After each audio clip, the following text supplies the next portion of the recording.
κύριο Νίκο Μπαλατσούκα. Καλησπέρα. Καλησπέρα σας.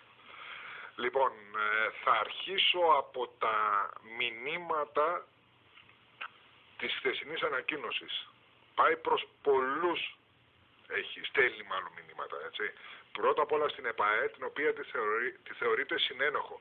Θα το εξηγήσετε λίγο αυτό? Να εξηγήσω ότι είχε ξεκινήσει όχι σε χαμηλούς τόνους, αλλά προς τα αρμόδια όργανα μια αλληλογραφία ήδη μετά τον αγώνα με τον Ηρακλή από τις 17 Ιανουαρίου, το οποίο δεν είδε το φως της δημοσιότητας, γιατί θεωρούσαμε ότι έπρεπε να απευθυνθούμε προς τα αρμόδια όργανα κατεξοχήν, διότι αισθανθήκαμε μετά τον αγώνα με τον Ηρακλή ότι υπήρχαν κάποιες μονομερώς βλαπτικές αποφάσεις. Ξέρετε, όπως το πέναλτι που δεν δόθηκε. Και το πέναλτι που δεν δόθηκε και η φάση του πέναλτι του Ηρακλή, η οποία ξεκινάει από εμφανή θέση, όπως επίσης και μια γενική αμφισβήτηση για το κατά πόσο ήταν πέναλτι εντός των οριών της μεγάλης περιοχής. Τέλος πάντων, στο συγκεκριμένο αγώνα, ξέρετε, υπάρχουν πολλές κακές διαιτησίες και αυτές μπορείς να τις καταλάβεις όταν οι αποφάσεις είναι αμφιμερώς κακές. Διαπιστώσαμε μια μονομερή συμπεριφορά σε βάρος μας σε εκείνο το αγώνα και γι' αυτό αποφύγαμε αρμοδίως. Η ανακοίνωση μιλάει για μια απάντηση την οποία δεν ήλθε στα αιτήματά μας τότε και την οποία θεωρούμε ότι ίσως το χθεσινό ήταν μια απάντηση στα όσα ζητήσαμε. Γι' αυτό και ο ξύστοντος της ανακοίνωσης ως προς το κομμάτι αυτό της απάντησης των όσων στήσαμε να μάθουμε γιατί είχαν γίνει αυτά στο παιχνίδι με τον Ηρακλή. Δηλαδή θεωρείτε ότι η ΑΕΛ είναι στοχευμένη από την ΕΠΑΕ? Θεωρούμε ότι σε όλη αυτή τη στόχευση όλοι έχουν το μεριδιό τους. Όλοι έχουν το μεριδιό τους. Ξεκινάμε καταρχήν από τη διοργανώτρια, αλλά δεν παραβλέπουμε ούτε την Επιτροπή Διοικησίας ούτε τους υπολείπους, για τους οποίους είχαμε απευθυνθεί, σας έχω πει, από το παιχνίδι με τον Ηρακλή. Ούτε εξωθεσμικά, εννοώ προφορικά, είχατε κάποια κουβέντα με ανθρώπους της διαιτησίας ή της ΕΠΑΕ? Δηλαδή, εντάξει, το προφορικό ξέρετε πολύ καλά ότι ό,τι και να πούμε, οποιοδήποτε μπορεί να αρνηθεί ότι είχε κάνει και τηλεφωνική επικοινωνία μαζί μας, γι' αυτό και προτιμήσαμε, σας είπα, το επίπεδο της αλληλογραφίας, της επίσημης αλληλογραφίας. Θεωρούμε ότι σοβαρά και πρέπει να προκυβήσει προς τις αρχές έγγραφα. Και στις σοβαρές. Ναι, και πιστεύαμε λοιπόν ότι σε αυτό το διάστημα που θα μεσολαβούσε θα είχαμε λάβει και μια απάντηση και είχαμε ζητήσει μάλιστα και τη σύγκληση εκτάκτου Διοικητικού Συμβουλίου στην ΕΠΑΕ ώστε να συζητηθεί αυτό το θέμα. Γιατί, προσέξτε να δείτε, δεν το θέτουμε με την άποψη ότι θέλουμε να ευνοηθούμε. Δεν θέλουμε να αδικούμαστε, όπως επίσης δεν θέλουμε να αδικούνται και άλλες ομάδες που ενδεχομένως αδικούνται. Το ποδόσφαιρο στη Β' Εθνική δεν είναι μόνο οι άλλοι, υπάρχουν πολλά περιστατικά αδικιών. Ίσως να υπάρχουν και άλλες ομάδες που έχουν παράπονα. Εμείς θεωρούμε ότι σταδιακά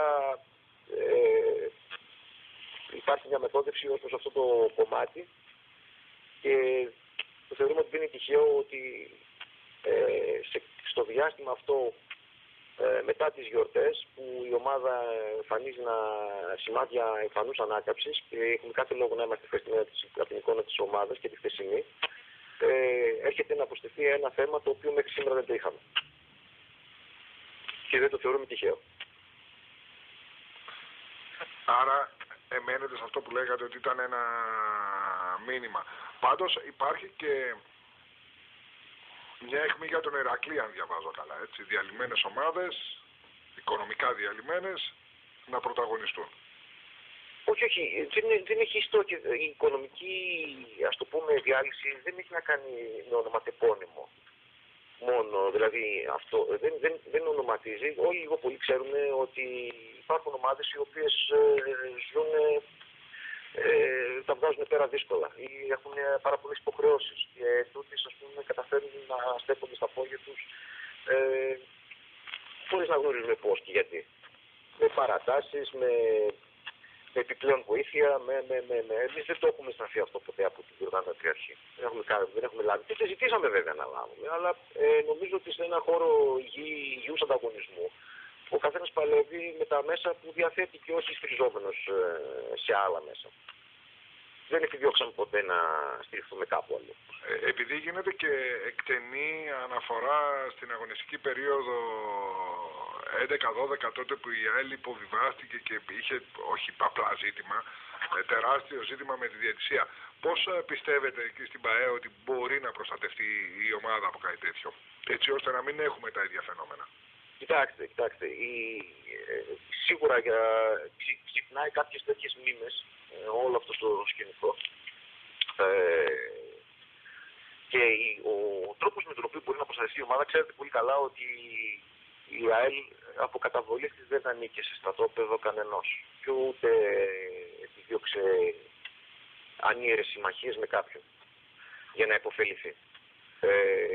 Κάνει έναν αγώνα τίμιο με τα προβλήματά της, με τα καλά του, με τα κακά του, αλλά σίγουρα κάνει έναν τίμιο αγώνα για να επιτύχει τους στόχους της. Η προστασία της ομάδας προέρχεται πάνω απ' όλα από τη δύναμή της, από τον κόσμο της, από τη δύναμη που αντλεί η διοίκηση, από τον κόσμο της, από όλη αυτή τη συσπήρωση των πάντων κόντρα σε όποιον ή όποιους προσπαθούν να την υποτάξουν. Να υποτάξουν τη μοίρα τους, τη μοίρα της ομάδας στα σχέδια τα δικά τους. Αυτή είναι η δύναμη. Αυτός είναι ο τρόπος αντίδρασης της ομάδας. Αυτή είναι η ισχύ της. Η εικόνα της ΑΕΛ μέχρι τα Χριστούγεννα, όπου ήταν σχεδόν όλα μετέωρα, έρχονται επενδυτές, δεν έρχονται, φεύγει ο Πλεξίδας, δεν φεύγει, παίχτες έφευγαν και πολλά και διάφορα. Θεωρείτε ότι έφεραν την ομάδα σε μία θέση που εντάξει δεν την παίρνουν και πολύ στα σοβαρά, γι' αυτό και... Κοιτάξτε, ενδεχομένως επειδή τα κέντρα αποφάσεων είναι μακριά από εμάς και δεν έχουμε και ιδιαίτερες, ας το πούμε, παρτίδες. Κάποιος ο οποίος, σας είπα, θέλει να παίξει με τη μοίρα και την τύχη αυτής της ομάδας, βλέποντας ενδεχομένως κάποια βεβαιότητα, κάποια σάφια στο καθεστώς της, ίσως και να μην ασχολούνται. Ίσως, ας πούμε, να θεωρήσει ότι εντάξει, έχουν τα δικά τους, δεν πρόκειται να μας απασχολήσουν. Φαντάζομαι ότι τώρα που η ομάδα ξεπέρασε κάποια από τα ζητήματα και δείχνει, σας είπα και με την αγωνιστική της εικόνα πάνω απ' όλα, ότι έχει αλλάξει δρόμο, ενδεχομένως αρχίζει πάλι να αποτελεί το φόβο.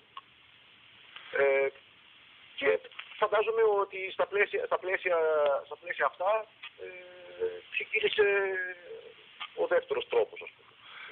Δεν έχει πρόβλημα να σου βάλουμε εμείς ένα ακόμα. Μάλιστα. Κάποτε ο Πλεξίδας είχε πει ότι δεν θα έχει ποτέ η ομάδα πρόβλημα με τη διαιτησία. Έχει αναθεωρήσει αυτό που έλεγε? Εντάξει, δεν έχω μιλήσει τόσο επί τούτου όσο με τον κύριο Πλεξίδα. Σίγουρα από χτες θεωρεί και εκείνος ότι κάτι τρέχει. Εδώ κάτι τρέχει. Δεν είναι από τους ανθρώπους ο οποίος δεν γνωρίζει πρόσωπα, πράγματα και καταστάσεις. Απλά μέχρι σας λέω με το παιχνίδι του Ηνακή δεν είχαμε λόγο να έχουμε παράπονα από τη διαιτησία. Εντάξει, λάθη υπήρχαν πάντα, αυτό δεν είναι... Αλλά είναι και η μορφή στα πλαίσια του ανεκτού, δεν έγινε κάτι το φοβερό. Ήρθαν δύο παιχνίδια τα οποία ήταν κομβική σημασία και τα δύο, στα οποία, αν θέλετε την άποψή μου, θα έκλεινε και κατά πολύ η ψαλίδα της διαφοράς με τις παραπάνω ομάδες. Θεωρούμε ότι κάποιος όντως να το φρενάρει αυτό λίγο. Αλλά υπάρχει και αισιοδοξία ότι η ΑΕΛ θα πετύχει το στόχο. Κοιτάξτε, η αισιοδοξία προκύπτει από την ίδια την εικόνα της ομάδας. Νομίζω ότι όλοι είδαμε ότι πρόκειται για μια εντελώς διαφορετική με την έννοια της προσπάθειας ομάδα. Βλέπουμε, εντάξει, χθες βέβαια πληρώσαμε πολύ ακριβά τα δύο μοναδικά λάθη που έκανε η ομάδα μας. Αλλά σε γενικές γραμμές πιστεύω ότι ο κόσμος είδε και κατάλαβε ότι η εικόνα της είναι ουσιαστικά η μεγαλύτερη εγγύηση για την αυριανή της πορεία. Οπότε, εντάξει, αλλήμωνο με τέτοιες εμφανίσεις και με τέτοιο πείσμα και πάθος από την πλευρά των ποδοσφαιριστών, νομίζω ότι μπορούμε να αισιοδοξούμε ότι θα πετύχουμε το στόχο, βέβαια. Και μιας και σας έχω να σας στο τηλέφωνο, έστω να εκμεταλλευτώ. Εντάξει, δεν νομίζω, αλλά τέλος πάντων. Ναι. Θα μας πείτε λίγο τι έγινε στις δύο περιπτώσεις των μεταγραφών του Ενγκουισάν, ο οποίος έφυγε υποτίθεται για να έρθει με την Ελευθέρας και δεν έχει γυρίσει ποτέ, και με τον Μπεριάν. Όχι, δεν μπορώ να πω κάτι για αυτά τα δύο περιστατικά. Ειδικά για το περιστατικό του Μπεριάν δεν το γνώριζα καν. Εγώ από την εφημερίδα, από τα site ενημερώθηκα. Δεν γνώριζα ποτέ αν υπήρξε πραγματικό ενδιαφέρον. Πολλές φορές, ξέρετε, γίνεται διάφορα παιχνίδια με συγκεκριμένους αντέντινων. Αυτό δεν μπορώ να το ακολουθήσω εγώ αυτό το σκεπτικό. Ανακοινώνονται παίκτες ότι ενδιαφέρουν κάποιες άλλες ομάδες για να πιέσουν κάποιες άλλες να υπογράψουν. Αυτά γίνονται στον χώρο των αντέντινων. Δεν είχα ποτέ κάποια πληροφόρηση, ειδικά για τους συγκεκριμένους παίκτες. Για τον Γάλλο. Για τον Γάλλο, εντάξει, υπήρξε ένα πρόβλημα της τελευταίας στιγμής. Εντάξει, δεν νομίζω ότι οφείλεται σε παράληψη της ΠΑΕ. Νομίζω είναι καθαρά η ποιότητα του ποδοσφαίριστου. Αλλά το ξεχνάμε. Έχετε κάποια δεν έχω κάποια πρόσφατη πληροφόρηση πάνω στο κομμάτι. Οι μεταγραφές έχουν ολοκληρωθεί ή να περιμένουμε έστω τις τελευταίες αυτές τις 4 μέρες? Όχι, δεν έχουν ολοκληρωθεί. Μάλιστα. Κύριε Μπαλατζούκα, να σας ευχαριστήσω πολύ. Να είστε καλά, να είστε καλά.